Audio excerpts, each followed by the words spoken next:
A seguir, Entre Aspas, o comentário diário de quem entende do assunto. Daniele Hart. Daniele Hart fala em nome de Richter Group. O loteamento Caminho de Colinas está em construção.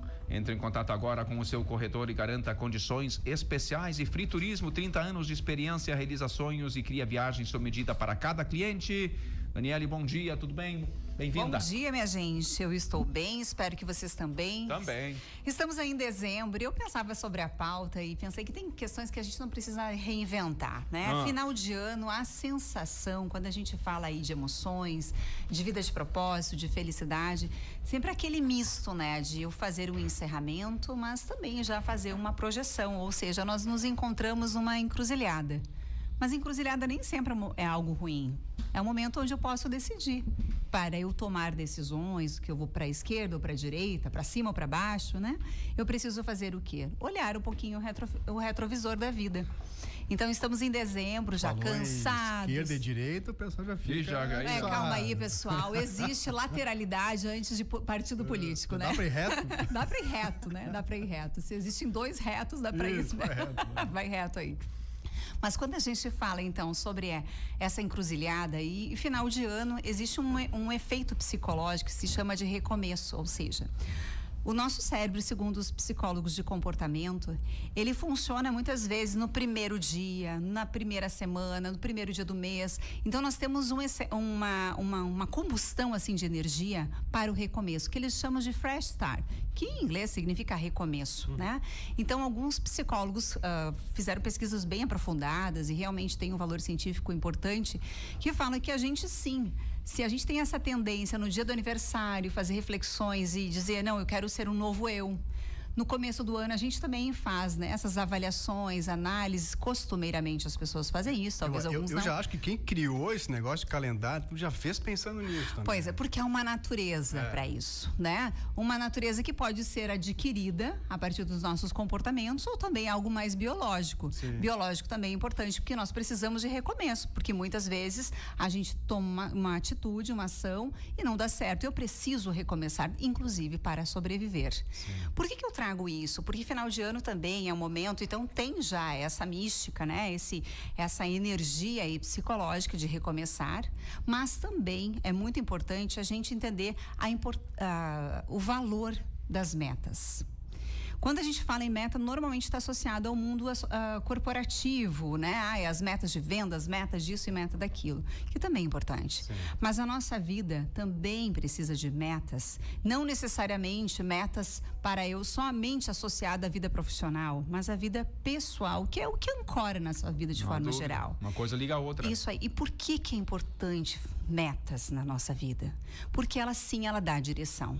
E quando ela dá direção, ela aciona dois elementos do nosso cérebro aqui, que tem a ver com o neocórtex frontal, que é uma região de planejamento, de organização, e também uma região de recompensa que tem a ver com a dopamina. Sim. Porque não é só quando a gente atinge meta que a gente se sente dopaminado, ou seja, com prazer, com uma sensação de potência, de competência, mas também é no caminho. Quando eu dou aqueles baby steps que a gente fala, que são os pequenos passos, as pequenas conquistas, isso também me dá uma sensação positiva, de potência, de felicidade, né? De plenitude. Mas, e também as metas nos dão uma sensação de segurança, porque eu sei para onde eu estou indo, e nós, como seres humanos, o nosso cérebro não gosta de muita surpresa, porque senão ele consome muita energia. O nosso cérebro gosta de coisas que ele prevê e que dá uma sensação muito preguiçoso. Por uma questão biológica, ele precisa ser preguiçoso em alguns momentos, sim, senão a gente tem que consumir demais, né? E ele gasta muita energia. Então vamos lá, nós precisamos entender que as metas nos ajudam para a direção e também a sensação de segurança, que eu tenho um pseudo controle da vida, que eu sei para onde eu estou indo, porque olha só quantas vezes a gente vai para uma cidade diferente. Eu me lembrei hoje de manhã, quando eu fui para o Rio de Janeiro, eu sempre eu andava em Copacabana, esses lugares, e uma vez nós alugamos um carro, e eu disse, eu dirigi o carro. Mas eu lembro, porque aquela sensação do gostoso, de andar em Copacabana, de passear, do ventinho, eu não sentia, porque eu estava tomando sempre micro decisões importantes. Porque andar de carro naquele trânsito era diferente. Então precisava ter atenção e virar para cá e para lá, e como é que eu faço? Então gerou uma sensação de ansiedade natural e importante, até que no segundo dia eu já sabia que ali tinha uma sinaleira, que eu podia virar, aquela via seguia, não voltava, então eu já estava com uma sensação de segurança, né? Então eu não estava vivendo sempre o novo. Por isso é importante da meta também, porque a gente não precisa estar sempre vivendo o novo para estar vivendo inseguro, ansioso. É importante a gente estar visitando o conhecido, e o nosso cérebro precisa disso. Mas quando eu falo de metas, então, gente, é lembrar que existem metas que muitas vezes a gente não se coloca, que são as metas de trabalho, e tem metas que são impostas. Essas, o nosso cérebro, ele é tão safado que ele não gosta. Ele vai muitas vezes preguiçoso, safado. Sobrou pro cérebro. Mas ele é um ser estranho, né? Enfim, é importante. Ele é muito. Sem ele não. Ele é incrível. Sem e olha, ele ele nos permite que a gente fale dele, inclusive, né? Olha que coisa mais engraçada. Só ele permite. Só ele nos permite isso. Mas o nosso cérebro, então, tem essas questões aí de meta, gente. Então, se quem não estabelece meta, começa a pensar. E não é só meta de trabalho, como eu disse, é meta da vida pessoal, é meta de relacionamento. Pensa que nós temos 5 elementos que fazem a nossa vida ser mais feliz. Meta de propósito. Então, eu não só fazer coisas que não façam sentido, mas que façam sentido para minha vida, que deem graça, que talvez no trabalho, em algum momento hoje eu não encontre, porque o meu trabalho talvez seja para sobrevivência e tá tudo bem, mas eu preciso encontrar outras metas de propósito, ou seja, o porquê eu fazer aquelas coisas. A segunda meta do meu físico. Eu não preciso ser um maratonista, mas eu posso fazer 15 minutinhos por dia, que eu tenha movimento, que eu busque o sono, que eu me alimente um pouco melhor. Metas simples, pequenas metas. Legal. Não muito ambiciosas, porque senão a gente vai boicotá-las. Meta de relacionamento, fundamental. Eu não consigo encontrar com aquilo que tu consegue entregar. Isso, e tu vai te frustrar mais normalmente, ainda. o que dizem os estudiosos? 20% das metas a gente consegue atingir.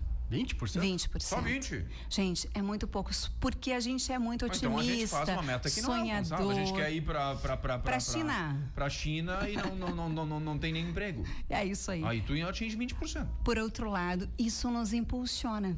Mas também, quando a gente coloca um excesso de metas, pode fazer o que na nossa vida? Muita frustração. Então, vamos pensar pequeno para alcançar o grande. Boa. Isso é muito importante para a nossa vida. E que sejam metas não muito cosméticas, que sejam metas que, como o professor Tal Ben-Shahar, que é o meu mestre na psicologia positiva, fala, metas autoconcordantes. O que é isso? É uma meta que é coerente com a minha essência, com o meu jeito de ser, com aquilo que faz sentido na minha vida. Então, por exemplo, uma meta autoconcordante. Não, eu tenho que ler livro, né? Tem que ler 15 livros, 10 livros, um por mês. Tá? Quem sabe a gente substitui o tem que por. De repente, um livro é algo que eu ainda não tenho hábito, mas quem sabe, e às vezes para algumas pessoas o livro faz as pessoas dormirem, né? E as pessoas têm problemas de sono. Por que não pegar um livro, então, antes de dormir? Melhor porque que o uma livro, tela, né? melhor do que qualquer outra coisa. Porque aquele livro vai fazer o quê? Vai trazer o teu sono e ainda vai ganhar um conhecimento que seja, gente, meia página, uma página, 2 páginas, não importa. O importante é que todos os dias a gente faça algo por nós.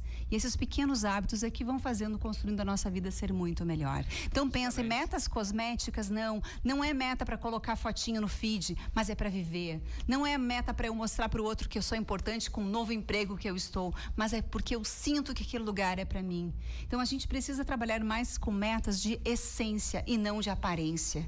Isso é muito importante, especialmente numa sociedade espetacularizada de consumo. E o último recadinho aqui para vocês. Quando a gente está no final do ano, a gente tem uma tendência muito grande a consumir. E sim, a gente deve consumir. Mas a gente tem que cuidar que quando a gente consome demais, está mostrando que nós temos muitas faltas. Quando é que eu consumo? Quando eu devo tomar água? Quando eu tenho sede? Quando eu devo comer? Quando eu tenho fome? E quando eu compro muitas vezes, o que está dizendo? Que eu tenho muitas faltas? E será que de fato eu preciso daquilo tudo? Ou será que não tem algumas questões ali faltantes que eu não estou dando conta para me ouvir, me compreender? E aí eu entro no conto do desapego. Não, mas eu preciso desapegar, a gente precisa renovar. Calma aí. Toda vez que eu conquisto algo, eu preciso cuidar deste algo. Se eu conquisto amigos, eu preciso cuidar dessas relações. Se eu conquisto que seja, sei lá, móveis novos na minha casa, eu preciso manter esses móveis. Quanto mais eu conquisto, mais eu preciso manter. Então é bem importante a gente encontrar esse ponto de equilíbrio e entender que onde há muito excesso, há muitas faltas. Pensem comigo, onde há excessos, há muitas faltas. Boa. E é isso que a gente tem que pensar fortemente. E agora, final de ano, pensa então de quem sabe consumir experiências, quem sabe em vez de fazer mesas espetaculares para a gente colocar no Instagram, a gente pode viver e fazer uma janta juntos de final de ano, encontrar as pessoas, deixar mais leve, menos cosmético e mais essência. Eu falo muito disso porque a gente muitas vezes perde um tempo essencial da nossa vida pensando no bonito, do belo, na apresentação.